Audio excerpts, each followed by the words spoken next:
ये क्वेश्चन पूछा गया था स्टैंडर्ड 2025 के पेपर में, और इस तरह के क्वेश्चन बहुत इंपॉर्टेंट है जो एग्जाम में फ्रिक्वेंटली पूछे जाते हैं। The sum of exponent of prime factors in the prime factorisation of 4004। कहने का मतलब बस इतना सा है कि आप पहले 4004 को आप पहले क्या करो, प्राइम फैक्टराइज करो।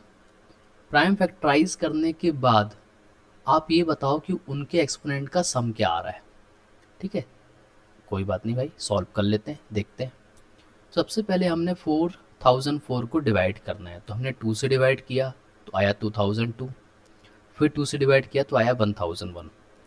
अब क्योंकि ये 2 से डिवाइड नहीं होगा, 3 से भी नहीं होगा, 5 से भी नहीं होगा, तो 7 से डिवाइड करेंगे। 7 वन जा 7, बचा 3, 7 4 जा 28, बचा 2, 7 3 जा 21। अब 11 से डिवाइड करेंगे तो आएगा 13, फिर 13 से डिवाइड करेंगे तो आएगा 1। इसे ही कहते हैं प्राइम फैक्टराइजेशन की प्रोसेस। इसमें हम नंबर को प्राइम नंबर्स के फॉर्म में ब्रेक करते हैं। तो ये आया 4004। 4004 को हम क्या लिख सकते हैं, 2 इंटू 2 इंटू 7 इंटू 11 इंटू 13। तो ये देखिए लिखा हुआ है। क्योंकि 2 दो बार है तो मैं उसे 2 की पावर 2 लिख लूंगा, और जो 7 है वो एक ही बार आया है तो उसे मैं 7 की पावर 1 लिख लूंगा। 11 एक ही बार आया है तो उसे 11 की पावर 1 लिख लूंगा। 13 एक ही बार आया है तो उसे मैं 13 की पावर 1 लिख लूंगा।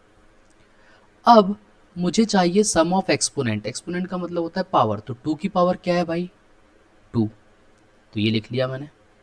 7 की पावर क्या है, 1, तो ये लिख ली मैंने। 11 की पावर क्या है भाई, 1, तो ये लिख ली। 13 की पावर 1 है तो ये लिख ली। इन सबको ऐड कर दिया तो आया कितना, 5। ठीक है, और यही हमारा आंसर है, क्योंकि यही तो पूछा गया था कि 4004 को प्राइम फैक्टराइज करो और उनके एक्सपोनेंट के सम निकालो। तो लो भाई, ठीक, option A, option A that is what, 5। Clear. तो कहाँ से आया ये 5, इनके एक्सपोनेंट का सम। इस तरीके के क्वेश्चन आपके पेपर में पूछे जाते हैं, तो आप इनको अच्छे से अपनी कॉपी में नोट कर लें और बढ़िया से इनको बार बार रिवाइज करें, प्रैक्टिस करें। ओके, सो बाय, टेक केयर।